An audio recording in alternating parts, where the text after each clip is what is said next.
Hoje aqui no Brasil, quer dizer, aqui no nosso estado, não existe nenhuma política de habitação de interesse social.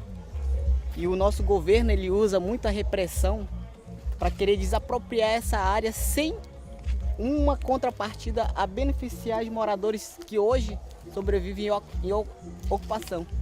A nossa verdade, a nossa realidade aqui, nós sobrevivemos sem uma infraestrutura, sem saneamento básico, sem um apoio político visado para a questão social, da questão das famílias que hoje sobrevivem sem ocupação.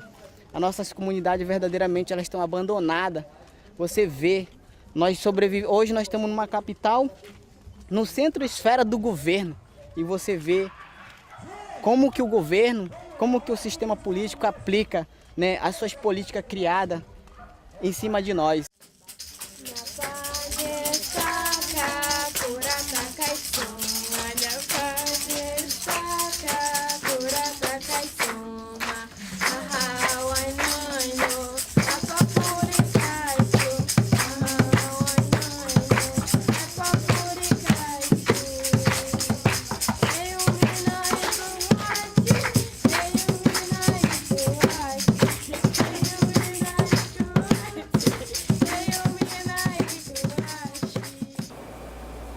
Bom, eu creio que fica bem evidente, né, a noção de território, né, nesse caso específico do Parque das Tribos, e o confronto da noção de território com a noção de terra. Por quê? Porque a gente vê o uso muito claro para especulação de um lado, né, enquanto que o sentido de território, né, nesse caso específico dos indígenas, ele termina por se reproduzir, por exemplo, na denominação, né, Parque das Tribos. Aí quando você vê o arruamento também termina seguindo, né, o nome das etnias que estão presentes lá.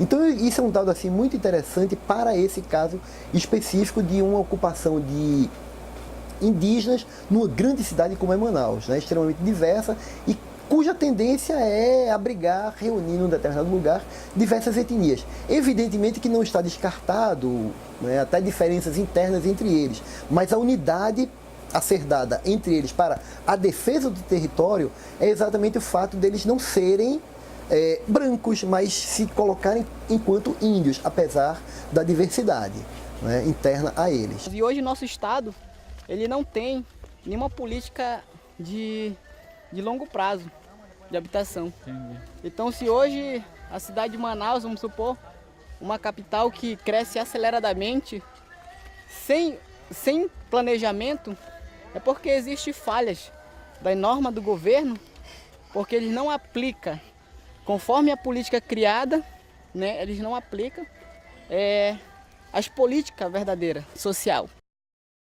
Eu acho que uma coisa interessante é o seguinte, o reconhecimento do ser índio parece que só se dá dentro das unidades ou dos territórios indígenas claramente demarcados e reconhecidos pelo governo federal, né? Fora disso, né, parece que o índio escapa a uma tutela e passa a ser considerado pelo Estado como, né, um outro cidadão normal, né? O que é complicado, porque, por exemplo, dentro da cidade, né, e nessa situação específica, não há uma unidade, uma terra indígena homologada, reconhecida, que a FUNAI possa atuar, possa intervir lá, assegurando todos os direitos que eles possuem quando estão dentro de uma terra indígena, né? Então na cidade parece que eles se diluem entre outros habitantes e o tratamento certamente deveria ser igual a todos eles. Só que eles se colocam numa condição,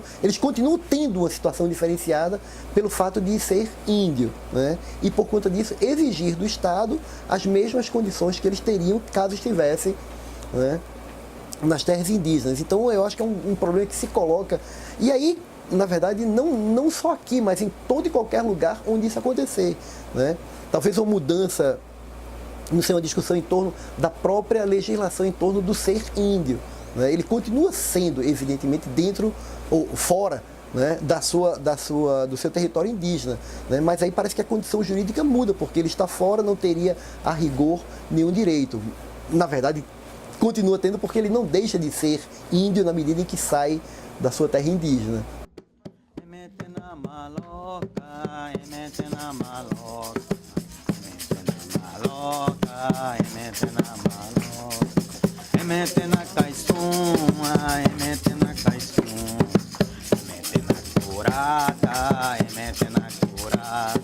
Sai puro, sai puro, sai puro, sai puro, sai puro, sai puro, sai puro, sai puro. A questões indígenas, habitação indígena, hoje geralmente no nosso estado não existe, né?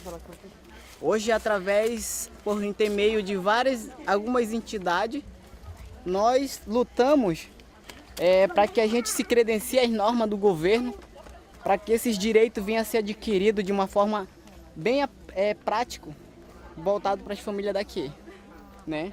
Então, a demora, o processo de 2 anos de ocupação dessas famílias aqui, é o meio que hoje as esferas de habitação do estado, do município, ele não se sente sensibilizado em aplicar um projeto destinado para as famílias. Como hoje nós temos aqui vários povos indígenas, né? E esses povos indígenas, ele precisa, com respeito à sua cultura, à sua diversidade cultural. Porque você tem, inicialmente, uma distinção muito clara entre índio e não índio, né? Só que quando você começa a olhar dentro, né, do que a gente chama dos indígenas, você tem uma diversidade muito grande, né? Diversidade étnica, diversidade cultural, né? E que muitas vezes conflitos internos a determinadas etnias terminam se reproduzindo dentro dessa ocupação chamada Parque das Tribos, né? Então a gente sabe, por exemplo, que no Alto Rio Negro, com a grande quantidade de etnias indígenas e a hierarquia existente entre elas, certamente isso se reproduzirá dentro desse Parque das Tribos. Então, eu penso, né, que talvez uma alternativa para eles, inicialmente, seria construir uma unidade, né, com objetivos específicos, né? A unidade em torno de quê? De conseguir a posse definitiva, né, ou a propriedade definitiva dessa área que eles estão brigando. Então isso seria um motivo de assegurar a unidade. E internamente, entre eles, construir formas de relacionamento interno, na medida em que eles também não estão mais no seu lugar de origem, né, estão em outro ambiente, né, que exige, por conta disso, novas formas de relacionamento, né? Então, assim, no lugar de origem, certamente o tucano tem a sua área, né, que está distante do macu, distante do piratapuia, e aqui eles estão um ao lado do outro, num pequeno lote, com limitações claramente demarcadas, né? Para nós, geralmente assim, Tarumã, já se fala Tarumã, era dos povos habitados Tarumã. Devido aos grandes preconceitos, os indígenas, eles sempre viveram em grupo. Nunca o índio chegou à cidade. A cidade que chegou até o índio. Então fez que eles, sempre, devido ao preconceito, eles fossem se afastando da cidade. Porque a civilização avisava com muito preconceito. E hoje mesmo hoje nós indígenas, mesmo com a nossa integração à sociedade nacional, nós não perdemos nossa cultura e nós estamos aqui resistindo, né, metendo a cara. E que daqui sobre tudo, debaixo de Deus, eu tenho certeza que essa terra são das famílias que realmente moram aqui. E todas as famílias que moram aqui são famílias que realmente precisam de uma moradia digna.